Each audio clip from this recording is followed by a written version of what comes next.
Welcome back to Mini Lessons with Miss H, and today is Friday and we're doing page 105, Unit 3, Week 1.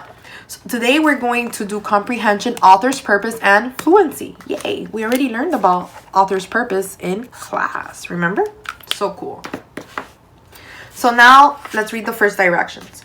Reread the passage and answer the questions. First thing we have to do is reread the passage. All right, now I'm going to read it for you. All I want you to do is follow along with your marker. All right, ready, set, go. All right, read it with me. Roller coaster science. So based on that, I already know the topic of the story is about roller coasters, right? Riding a roller coaster can feel like flying. The cars race up and down the track. They go around corners at a high speed. Do you know how a roller coaster works? Wow, remember, we're learning about author's purpose. So this is the author's purpose. They want to teach us how a roller coaster works. How cool. Heading, the ride begins. A long chain runs under the first uphill track. A motor moves this chain in a loop. It's like the moving belt at the store checkout.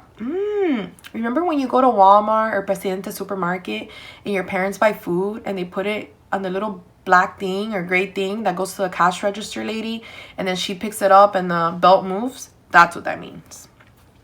The roller coaster cars grip onto the chain. The chain pulls the roller coaster train up to the top of the hill.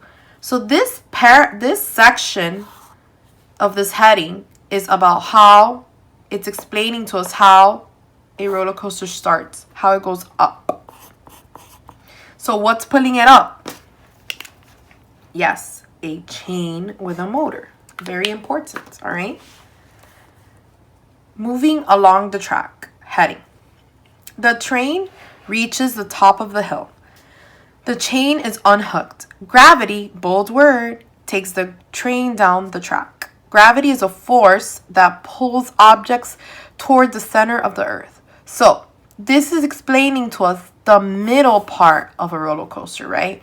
So first it goes up, then it goes down. And the force that is bringing it down is gravity, right?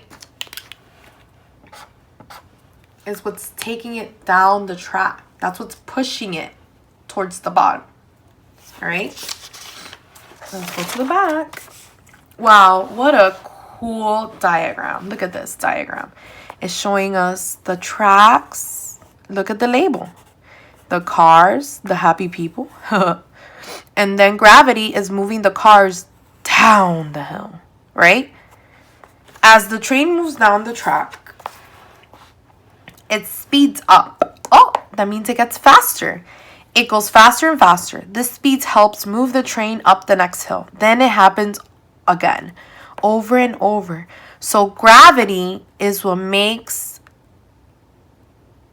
the roller coaster travel quickly, right? Down the track. It speeds up. It gets faster and fun. Yeah, that's the best part of a roller coaster, in my opinion. The ride ends. When the ride is over, the roller coaster train must stop. There are brakes built into the track. These brakes stop the motion of the train, so the movement. That's a bold word. This is important for you to recognize these bold words. These are the words that are going to help you understand what the author wants you to learn about the roller coaster. The roller coaster ends at the same position it started. Ooh, that's when you hear that the brakes of the roller coaster stop, right? We've all heard that sound when we go to the fair. You hear the really bad braking sound.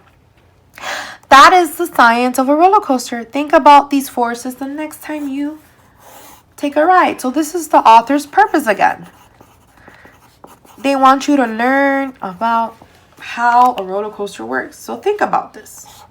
Next time you go to the fair, show off your knowledge to your parents. Say, wow, Mr. Hernandez, and I learned so much about roller coasters, Mom. It's about gravity and force and speed, and it's so exciting. And your mom's going to be like, wow, you're such a smarty pants. All right? Awesome sauce.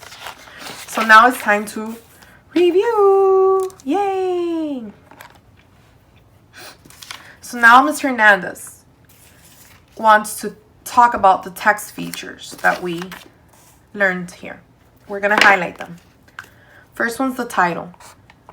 The title is very important because the title will give you the topic of the story, right? Then you have a heading. The heading gives you like a little preview, right? Like a movie trailer about what this part of the story is going to be about. This was the most important sentence. This is the sentence, the key. Awesome. Now we're going to answer the questions. What is the topic of the passage? OMG, this is super easy if you follow directions every day.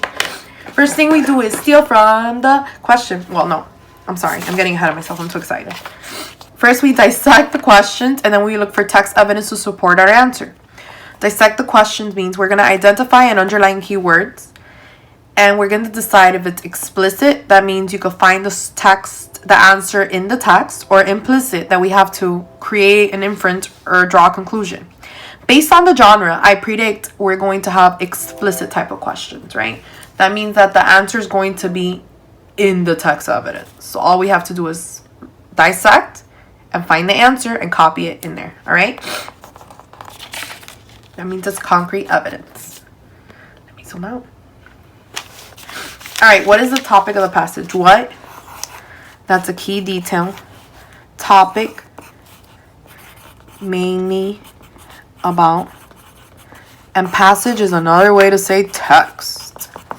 So now we're going to steal from the question, right? This is the only time stealing is allowed in Ms. Hernandez's class. When we steal from the question to answer it. The topic of this passage is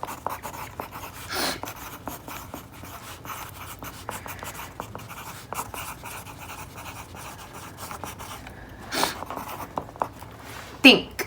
What is the topic of the passage? Remember, Ms. Hernandez gave you a really cool clue about the topic of passages. You always look at the title. And if you annotated the text, how Ms. Hernandez taught you to do it, then you should know that the topic is that. You have 1 minute to write the topic. Ready, set, go.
Number 2.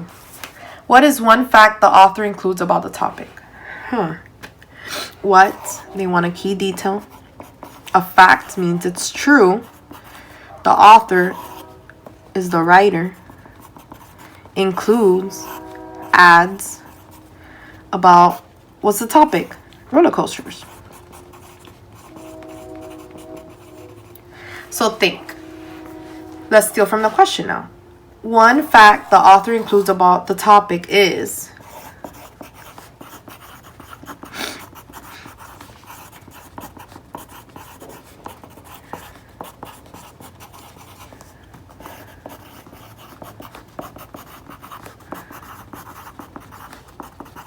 think. We highlighted so many of these cool facts. Remember? The first heading, I want you to pick one from The Ride Begins. What is the sentence we highlighted there? All right. So you have 1 minute to pick one of the facts Ms. Hernandez taught you. Or the author told us about the beginning of a roller coaster. And I highlighted it. So all you have to do is copy the text evidence. Here we go. Ready, set, go.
Number 3E. What is the author's purpose?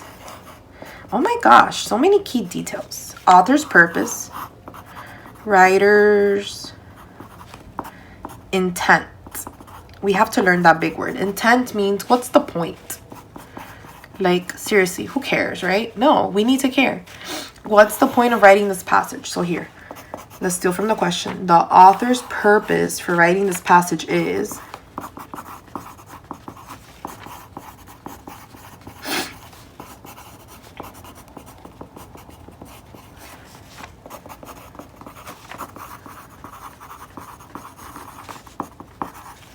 think. What did we say in the beginning the author's purpose was? Remember in the beginning of the story? Right at the beginning, Ms. Hernandez was like, oh my God, they're asking us this question because they're going to tell us the purpose. How cool. Remember that? Think. What was the author's purpose for writing this passage? You have 1 whole minute. Ready, set, go.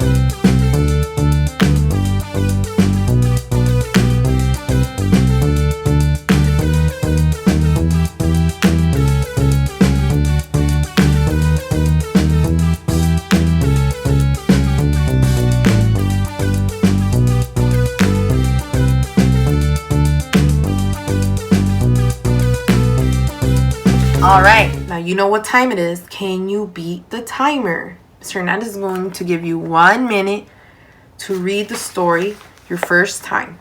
You ready? Set, go.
Now it's your turn to read the story the second time to see if you can beat your high score.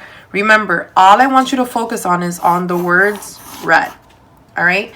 Maybe you have a brother or sister that can help you. That would be super cool. But I just want to see if you read faster, okay? The second time, which is the point. Let's see how many words you can get. Ready, set, go.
Awesome sauce. Let's review.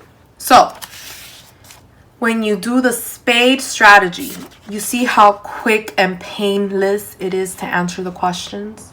You surveyed the text. You've examined the title. You decided what the topic was. What is the author trying to teach you, right? How do we know that? We looked at the title.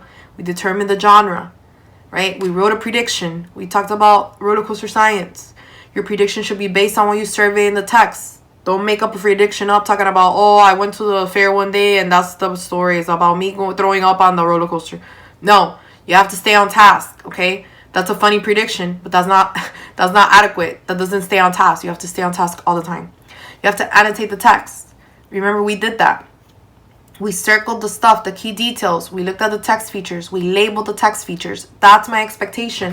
Every time I see these stories and I see them blank, that lets me know you're not following directions with Ms. Hernandez.